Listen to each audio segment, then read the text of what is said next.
Okay, so magandang araw. Ngayon naman ay tatalakayin natin ang kite figure. So ano ba ang kite figure? So it is a quadrilateral with two distinct pairs of adjacent congruent sides. Okay, so pag sinabi nating two distinct, so dalawang magkaiba.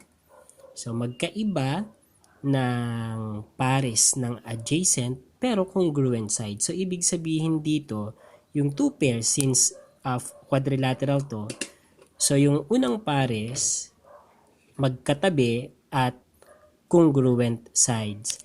Yung pangalawang pares naman ay magkatabi rin at congruent sides din. Pero etong dalawang pares na to ay magkaiba. Magkaiba. Hindi totally the same. Okay, so paano ba natin i-illustrate ang kite figure? So, kapag binasa natin ang theorem, mapapadali ang construction ng kite figure natin kapag alam natin na perpendicular ang kanyang diagonal. So, magsisimula tayo sa diagonals kasi mas mapapadali ang paggawa natin ng kite figure using the diagonals. So, dito, ang gagawin ko ay kite figure na may diagonal na ang haba ay 9. So, ito ay 9 centimeters. So, lagyan natin ng AC. So, ang AC natin ay 9 centimeters. Ayan. And then, okay, so hahatiin natin siya dito. So, ito ay 4 centimeters. Ito ngayon ay 5 centimeters. Okay, yung isang diagonal naman ay kailangan ay perpendicular siya dito sa diagonal na yan. Okay.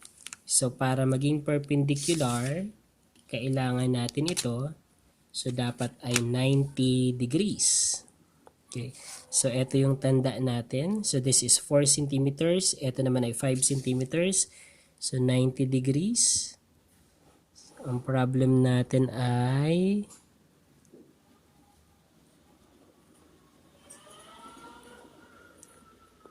okay, ayan.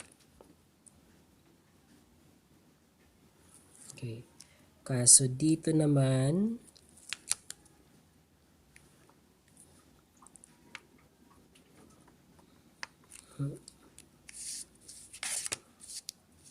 okay, lagyan natin ng tanda. Gamit tayo ng lapis.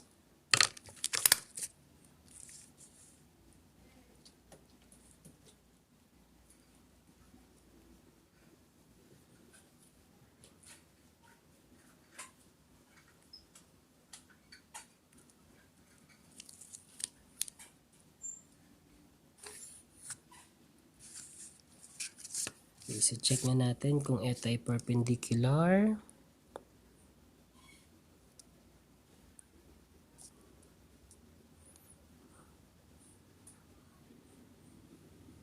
Okay, so yan, nakikita natin. So, perpendicular siya. So, ibig sabihin, since perpendicular yan, ito ay 90 degrees. 90 degrees, 90 degrees, 90 degrees. So, perpendicular. Okay? And then, gaano ba kahaba itong isang diagonal? Let us make it 6 centimeters. Kung 6 cm siya, so 3 and 3.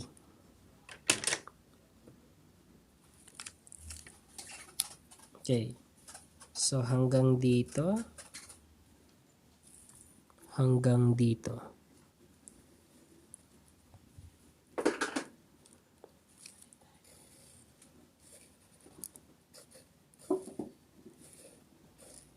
Ayan. And then, pagdudugtungin na natin itong dulo-dulo.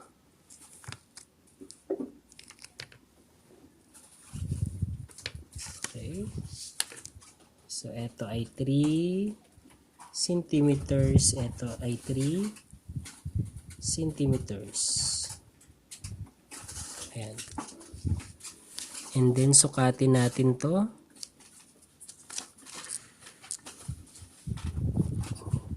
Okay, so nakikita natin na ito ay 5 centimeters. 1, 2, 3, 4, 5. So, dito dapat ay 5 centimeters din.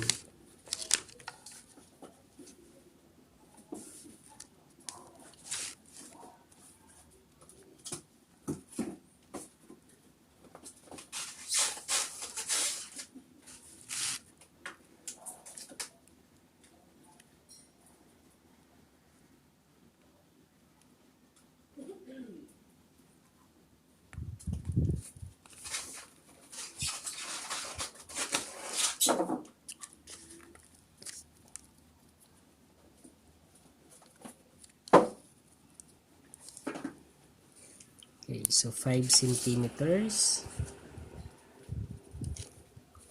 Ayan. And then connect natin to. Okay, next naman ay connect natin to.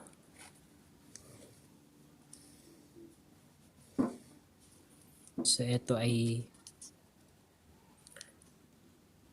1, 2, 3, 4, 5, 5.5, 6, 7, 8. Okay, so 5.8. Okay, so 5.8 centimeters. So dapat ito din ay 5.8 centimeters din. Okay, 5, 6, 7, 8. Ayan.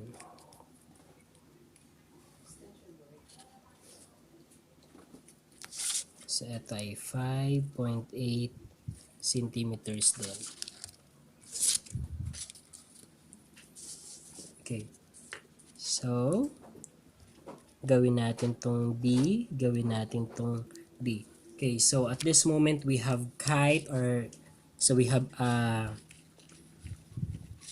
kite A, B, C, D. So that is the name of the kite figure. Okay, so bakit siya kite figure? So batay sa definition, so with two distinct pairs of adjacent congruent sides. So alin dito ang pairs of adjacent congruent sides? So ang unang pair of adjacent congruent sides, so pag sinabi adjacent, magkatabi at magkapareho ang sukat. So etong AB natin, so we have side AB and side AD. So lagay natin dito, so pairs of adjacent congruent side. So ang sagot natin ay ang una, so number 1, we have AB, side AB and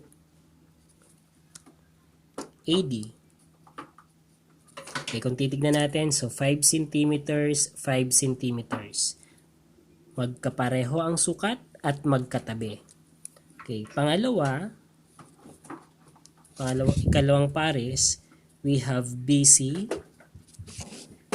and DC.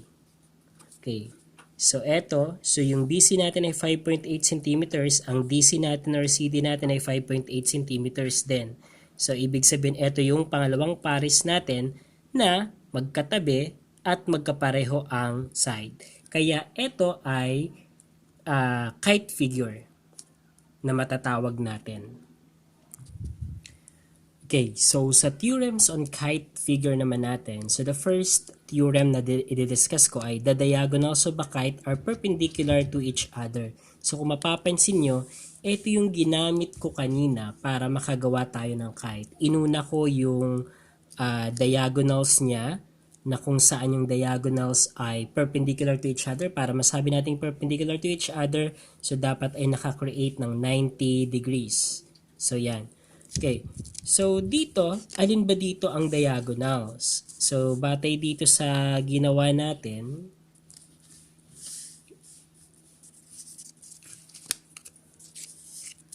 Okay.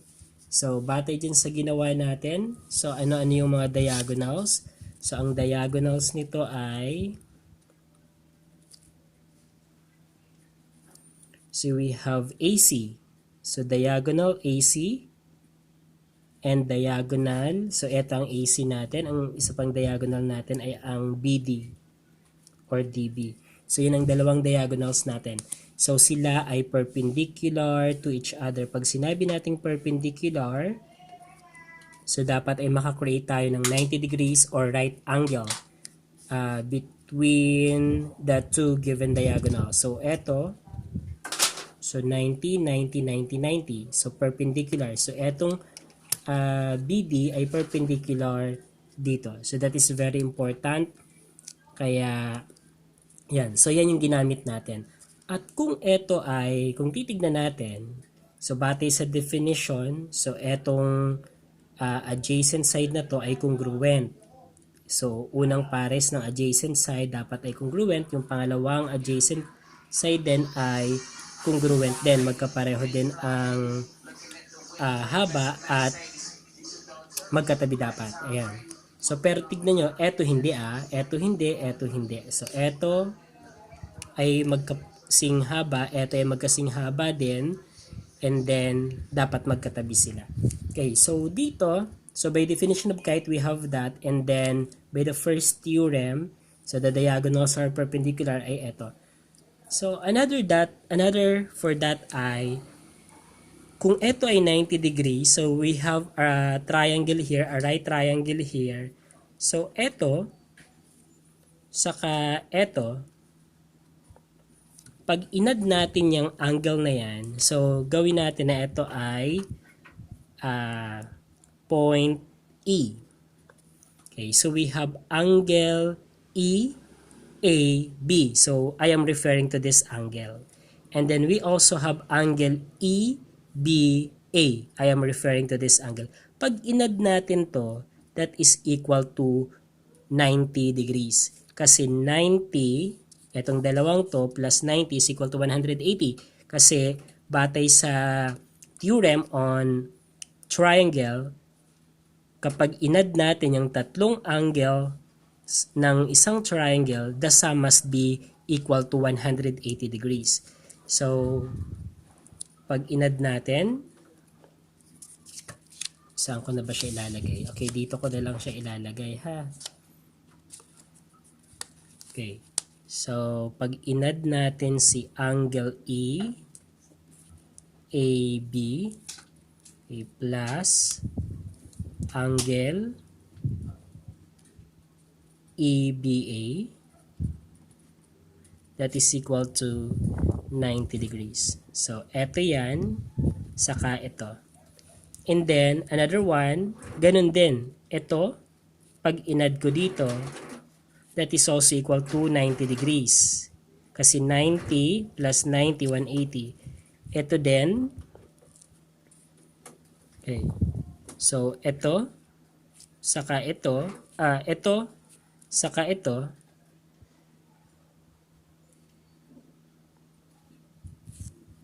Okay, pag inad yan, that is also equal to 90 degrees. Ito naman,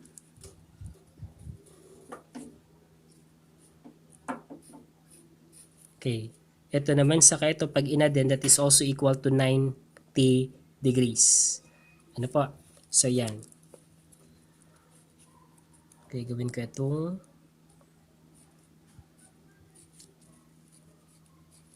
okay.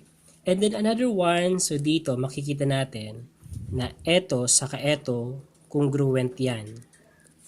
Eto din ay congruent din yan. Okay. Eto naman congruent dito. Eto naman congruent dito.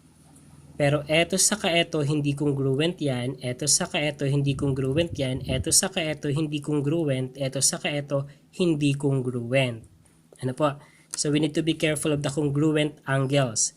So eto saka eto congruent yan. Okay, eto saka eto congruent. Kasi kung titignan natin, meron tayo ditong isosceles triangle, and then eto saka eto ay base angle. Kaya congruent dapat sila since congruent din ang legs ng isosceles triangle na yan. So ganun din dito. So kung titignan natin, we have also here an isosceles triangle. So kung ito ay congruent, the base angles are congruent. And then since ito ay, kung titignan natin ay altitude, naging altitude siya or parang naging angle bisector siya since eto saka eto ay congruent. So ayun din ay congruent din dapat ayan. Ayan. Pero dito kung titignan natin bakit hindi siya congruent kasi eto ay 5, ito ay 4 centimeters, ito ay 5 centimeters. So hindi kung magiging congruent yan. Ganun din ito, hindi rin magiging congruent. Ayan. Okay, the next theorem regarding kite is about the area or getting the area of a kite figure. So para makuha natin yung area ng kite figure, kailangan natin ang kalahati ng product ng lengths ng kanyang diagonals. Okay, so the area of a kite is half the product of the lengths of its diagonals. So diagonals, ibig sabihin dito, i-multiply natin yung haba ng dalawang diagonals at kukunin ang kalahati nito. So for our illustration, so ito yung ginawa natin kanina. So ang mangyayari dyan, okay, so our diagonals are, okay, so ang diagonals natin, kita pa ba? Okay, so ang diagonals natin ay we have AC. So area is equal to AC. Okay, so length of AC which is 9 and then length of BD. Okay, divided by 2. So ganito ang magiging formula niya.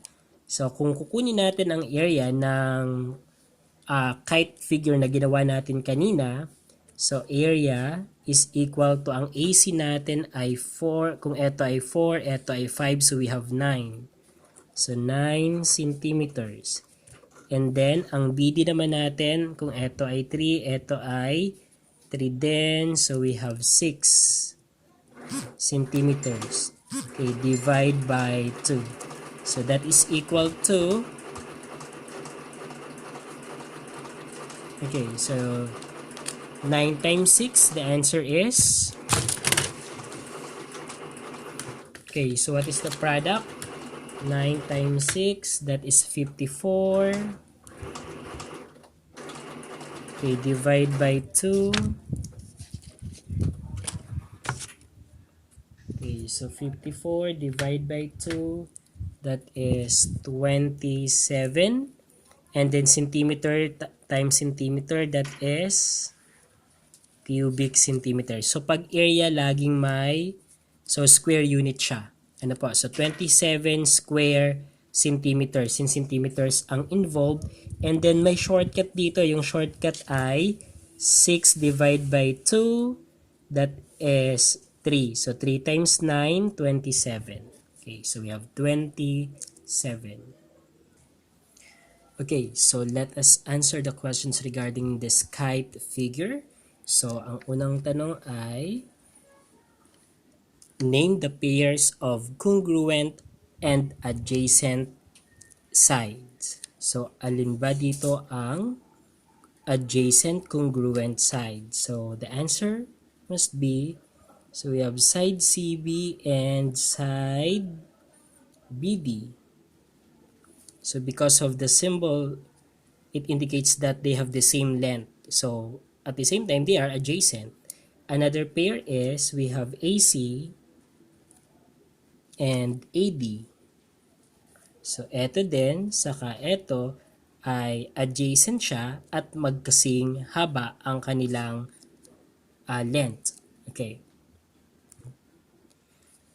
Next naman ay kapag ang length ng side CB natin ay 4.2, what is the length of BD? So what is your answer? So the answer there is also 4.2 since they are congruent. Third question natin, if side AD has a measure of 7.6 centimeters, what is the measure of segment or side CA or AC? So the answer is 7.6 centimeters too, since they are congruent adjacent side. Okay, next is our AB. So diagonal AB is 10 centimeters and then diagonal CD is 6 centimeters. If EB, so EB is 3 centimeters. So kung ito daw ay 3 centimeters, how long is our AE? So ito, gaano kahaba? Kung kanina ito ay 10, ito ay 3, gaano kahaba itong AE natin? So the answer is, that is 7 centimeters. Okay, next is, how long is CE if CD is 6 centimeters? So commonly, itong diagonal na to ay nahahati into two equal parts. So therefore, ito ay 3 centimeters at ito din ay 3 centimeters since ang CD natin ay 6 centimeters. Okay, so my next question is, what is the area of this kite figure? So how are we going to compute it? So area, we have area is equal to diagonal 1 times diagonal 2 divide by 2. So let us compute diagonal 1. So let's say we have AB, so that is 10 centimeters. Diagonal 2, we have 6. Okay, divide by 2. Okay, shortcut tayo. So 6 divided by 2, that is 3. 3 times 10, that is 30. So 30 square centimeters. So this is the area. Okay, so let us place it here. So the area is 30 square centimeters. Kung hindi kaya ng shortcut, so 10 times 6, that is 60, divided by 2, that is 30 square centimeters. Then since it is area, always square unit or square than the given unit measure. Okay, next, so what is the measure of our angle CEA? So this angle. So by the theorem that the diagonals are perpendicular in a kite figure, so we can say that this is 90 degrees. So angle 1 is also 90 degrees. Angle BED is also 90 degrees and angle BEA is also 90 degrees because of the theorem stating that the diagonals are perpendicular to each other. Okay, so next is how about angle 2? So angle 2, kung titignan natin, this is 3 centimeters and then this is also 3 centimeters. So we have an isosceles triangle. So since it is an isosceles triangle, so it means that this angle and then this angle are congruent. And then if this angle is 90, the remaining measures na paghahatian ng angle 2 at angle EBC natin, etong angle na to ay 90. Kasi the sum of the angles of a triangle is equal to 180 degrees. So kung may 90 na dito, since it is right or perpendicular, so ang paghahatian nito ay 90. So 90 divided by 2, so 45. So ito ay 45 degrees, ito ay 45 degrees. So depende sa case ito.